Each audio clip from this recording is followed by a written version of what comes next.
नमस्कार साथियों, आप सभी का स्वागत है एजुकेशन लाइन में। दोस्तों, कक्षा 10वीं अर्धवार्षिक परीक्षा 2024-25 विज्ञान का जो पेपर है, उसके जितने भी प्रश्न है जो मैंने अभी पहले भी बताए हैं आपको 2 वीडियो में, वो सभी का सॉल्यूशन इस वीडियो में लेके आया हूँ। तो फटाफट से इस वीडियो में सभी का सॉल्यूशन आपको देख लेना है। मैं आपको गोला करके टिक करके सभी का बता रहा हूँ। उन प्रश्नों को भाई रट लेना अच्छे से, वो कल के पेपर में आ रहे हैं वो एकदम ठीक है। तो और आपसे रिक्वेस्ट है कि ज़्यादा से ज़्यादा दोस्तों को भेज देना ताकि सभी का पेपर अच्छा जाए। तो चलिए, मैं ज़्यादा देर नहीं लूँगा और 5-7 मिनट में आपको सभी प्रश्नों का सॉल्यूशन वो बता देता हूँ। इनको अच्छे से आप याद कर लेना भाई। तो चलिए स्टार्ट करते हैं वीडियो। तो यहाँ पे देखिए दोस्तों, तंत्रिका कोशिका की सूक्ष्मतम इकाई कौन सी होती है? तो दोस्तों ये न्यूरॉन होती है, ये आपको रट लेना है। तंत्रिका तंत्र की सूक्ष्मतम इकाई कौन सी होती है भाई? न्यूरॉन होती है। इसके अलावा देखिए, मानव में नर जनन हार्मोन है वो कौन सा होता है? तो नर जनन जो हार्मोन है वो टेस्टोस्टेरोन होता है। दोस्तों कौन सा होता है? टेस्टोस्टेरोन होता है मानव में, नर में। इसके बाद देखिए, अभी अभी हमने बात करी थी कि गोलीय दर्पण की वक्रता त्रिज्या अगर आर है और फोकस दूरी एफ है तो इनके बीच संबंध क्या होगा? तो वो होता है एफ इक्वल टू होता है R by two. F equal to बराबर क्या होता है? आर बाई टू नहीं होता, आर बाई थ्री होता है। तो इसको आप करेक्शन कर लेना। देखिए यहाँ पे मिस प्रिंट थी, उसको वापस से सही करके यहाँ पे बता दिया है मैंने। इसके बाद देखिए, मानव नेत्र किस बार भाग जो होता है उस पर प्रतिबिंब बनता है? तो अभी अभी हमने बात करी थी वीडियो में। तो दोस्तों, मानव नेत्र के किस भाग पर प्रतिबिंब बनता है? तो रेटिना पे बनता है। तो ये आपको यहाँ पे रेटिना लिखना है। इसके अलावा दोस्तों, एक प्रश्न था कि विद्युत शक्ति किसे कहते हैं? तो विद्युत शक्ति का आपको पढ़ लेना है। यहाँ पे देखिए, विद्युत शक्ति का मात्रक अगर पूछा जाता है तो वो आपका वोल्ट हो जाता है। तो आपको यहाँ पे क्या करना है? वोल्ट पे टिक करना है। इसके बाद देखिए, यहाँ पे वाहनों के पश्च दर्पण के रूप में जो दर्पण उपयोग किया जाता है तो वो कौन सा होता है? तो साथियों, वो आपको उत्तल दर्पण है वो लिखना है। यहाँ पे क्या लिखना है भाई? उत्तल दर्पण है वो आपको यहाँ पे लिखना है। इसके अलावा देखिए, यहाँ पे अभी अभी हमने बात करी थी कि मानव में निषेचन है वो किस क्रिया के या किस अंग के द्वारा होता है? तो ऑप्शन नंबर बी है, यानी कि आपको रटना है। अंडवाहिनिकाएं के अंतर्गत होता है ये, ठीक है। तो एक लाइन की क्वेश्चन में आएगा ये आपका, अंडवाहिनिकाएं आपको लिखना होगा, ठीक है। इसके बाद देखिए, यहाँ पे अगला जो प्रश्न था, विरंजक चूर्ण का रासायनिक सूत्र, ठीक है। तो ये विरंजक चूर्ण का रासायनिक सूत्र है CaOCl2, ये आपको याद करना है भाई। इसके बाद देखिए, यहाँ पे अगला हमारे प्रश्न आते हैं आपके। यहाँ पे दोस्तों आपसे पूछा गया था कि कार्बन के दो अवरोह है वो आप यहाँ पे बता सकते हैं, हीरा और ग्रेफाइट होगा, ठीक है। इसके बाद देखिए, मानव शरीर की सबसे बड़ी अंतःस्रावी ग्रंथि का नाम बताना है जो कि हमारी होती है थायराइड ग्रंथि। कौन सी होती है भाई? थायराइड ग्रंथि हमारी होती है। इसके बाद देखिए, गोलीय दर्पण का जो सूत्र है, इसके अलावा देखिए ये वाला प्रश्न आपका एग्जाम में छपा है, लेंस की फोकस दूरी है वो किसे कहते हैं? तो देखिए, किसी लेंस के मुख्य फोकस बिंदु पर एवं प्रकाशीय केंद्र के बीच की दूरी हो जो होती है उसी को फोकस दूरी कहा जाता है। उसके बाद देखिए, परितंत्र में अपमार्जन की क्या भूमिका होती है? तो ये आपको यहाँ पे लिखना होगा कि सूक्ष्म जीव मर्त पौधों और जंतुओं अतः उनके अवशिष्टों को अपघटित करके सरल पदार्थों में बदल देते हैं। ये पदार्थ वापस मिट्टी में चले जाते हैं और इस प्रकार अपमार्जक मृत जंतुओं का विघटन करके पर्यावरण की सफाई करते हैं और ये परितंत्र में जैव निम्नीकरण पदार्थों का चक्रण कहलाता है। तो ये आपको ऐसे कैसे रट लेना है। इसके बाद देखिए, यहाँ पे अगला है, मानव नर जनन तंत्र का नामांकन चित्र आपको बनाना है। अभी अभी हमने बात करी थी वीडियो में। तो यहाँ पे देखिए, ये मानव नर जनन तंत्र का जो नामांकित चित्र है वो बताना है आपको। इसका आप स्क्रीनशॉट लेना चाहते हैं तो ले सकते हैं और इसको रट लेना भाई, क्या क्या कुछ कहाँ पे होता है, ठीक है। इसके बाद देखिए, यहाँ पे स्वपरागण और परपरागण में अंतर आपको बताना है। तो यहाँ पे देखिए, स्वपरागण में एक पौधे के परागण उसी पुष्प या उसी पौधे के अन्य पुष्प के वर्तिकाग्र पर पहुँचते हैं, जबकि परपरागण में एक पौधे के पुष्प से परागण उसी जाति के दूसरे पौधे के पुष्प के वर्तिकाग्र में पहुँचते हैं। तो ये आपको यहाँ पे करना है।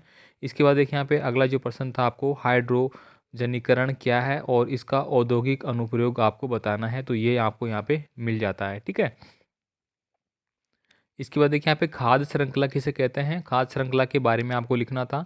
तो जीवों के एक श्रृंखला जो एक दूसरे का आहार करते हैं तथा विभिन्न जैविक स्तर पर भाग लेते हैं, आहार श्रृंखला का निर्माण करते हैं। फॉर एग्जाम्पल कि देखिए, यहाँ पे पहले घास है, फिर यहाँ पे चूहा है, जबकि चूहा घास नहीं खाता, लेकिन यहाँ पे गलत है। घास की यहाँ पे क्या आ जाएगा, और कुछ आपको लिखना होगा छोटा जो भी घास खाता है, फिर सर्फ और फिर आपका बाज, इस प्रकार से, ठीक है। अब देखिए, अगला जो एक प्रश्न था आपका, उसमें वियोजन को उदाहरण द्वारा समझाना था आपको, वियोजन वगैरह क्या होती है, ठीक है। ये यहाँ पे हो गया। इसके बाद देखिए, रेडॉक्स अभिक्रिया किसे कहते हैं? उदाहरण द्वारा आपको बताना होगा। तो यहाँ पे देखिए और ऑक्सीकरण और अपचयन में क्या अंतर है। तो देखिए यहाँ पे रेडॉक्स का किसी रासायनिक अभिक्रिया में एक पदार्थ का ऑक्सीकरण होता है तो दूसरे पदार्थ का अपचयन होता है। अर्थात एक पदार्थ ऑक्सीजन ग्रहण करता है तो दूसरा पदार्थ ऑक्सीजन का त्याग करता है, अथवा एक पदार्थ हाइड्रोजन का त्याग करता है और दूसरा हाइड्रोजन को ग्रहण करता है। ठीक है, ऐसे ही अभिक्रिया जिसमें ऑक्सीजन व अपचयन दोनों साथ साथ होते हैं उनको रेडॉक्स अभिक्रिया कहते हैं। ये आपको रट लेना है ऐसे कैसे। अब देखिए यहाँ पे अगला है ऑक्सीकरण और अपचयन में अंतर। तो यहाँ पे देखिए ऑक्सीकरण का आपको यहाँ पे लिखा हुआ मिल जाता है कि वह रासायनिक अभिक्रिया जिसमें कोई पदार्थ ऑक्सीजन से संयोग करता है ऑक्सीकरण कहलाती है। तो यहाँ पे ये एग्जाम्पल के तौर पे आप लिख सकते हैं कि वह रासायनिक अभिक्रिया जिसमें कोई पदार्थ ऑक्सीजन से संयोग करता है और ऑक्सीकरण कहलाता है। ठीक है, ये हो गया यहाँ पे। इसके अलावा देखिए यहाँ पे मस्तिष्क के 3 कार्य हो गया, तंत्रिका तंत्र के भागों के नाम हो गए। तो यहाँ पे देखिए तंत्रिका कोशिका के विभिन्न भागों के नाम आपको लिखने थे, तो ये यहाँ पे आप लिख सकते हैं। तंत्रिका कोशिका के निम्न भाग होते हैं, कोशिकाएं काय होता है, दुम्बरिका होता है और एक्सॉन होता है। न्यूरॉन में गोलाकार संरचना कोशिकाएं काय कहलाती है, जिसमें एक केंद्रक होता है। कोशिकाएं काय अनेक छोटे प्रवर्धक दुम्बरिका कहलाते हैं एवं एक सबसे लंबा प्रवर्धक क्या होता है, एक्सॉन होता है यहाँ पे। ठीक है, ये आपको यहाँ पे लिखना था। और ये यहाँ पे देखिए वर्षण ग्रंथि द्वारा स्रावित हार्मोन का नाम बताना था आपको, जो कि यहाँ पे हो जाएगा। इसके अलावा देखिए अगला यहाँ पे देखिए आपको क्या करना है, जो मेंडल का पूछा गया था आपसे कि मटर के दाने पे या फिर उन्होंने जो भी संकरण प्रजाति के रूप में कार्य किया था उनको आपको सिद्ध करना है किस प्रकार से, तो आप ये स्टेटमेंट यहाँ पे ले सकते हैं भाई। नेक्स्ट देखिए यहाँ पे लार में कौन सा एंजाइम पाया जाता है।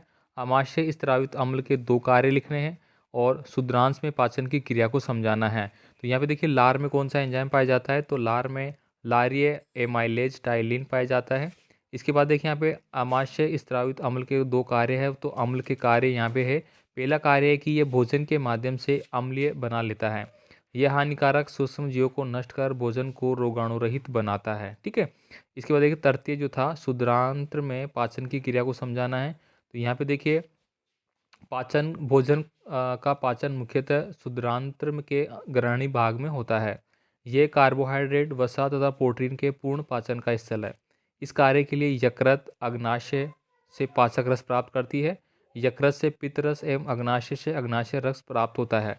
यकृत से इस तरह पित्तरस में कोई पाचन एंजाइम नहीं होता है। तो इस प्रकार से ये स्टेटमेंट आपको यहाँ पे इसमें लिखना है।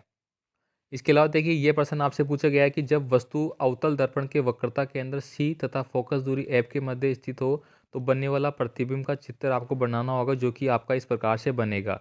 यहाँ पे अगर मैं बात करूँ तो ये जो कर्व आपको दिखाई दे रहा है ये आपको यहाँ पे बनाना होगा।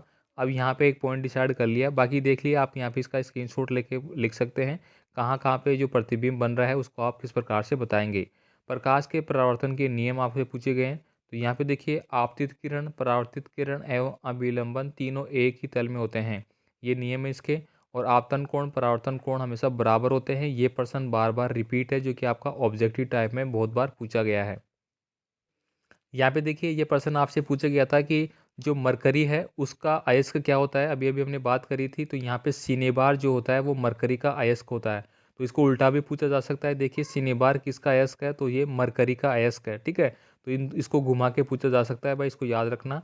देखिए आहार श्रृंखला में एक पोषी स्तर से दूसरे पोषी स्तर में कितनी ऊर्जा स्थानांतरित होती है, तो लगभग 10% होती है। देखिए एक प्रश्न आपसे पूछा गया था, यहाँ पे थोड़ा घुमा के अलग है। पीएच के बारे में आपसे पूछा गया था कि पीएच जो है वो क्या होता है, पीएच परास कितनी होती है।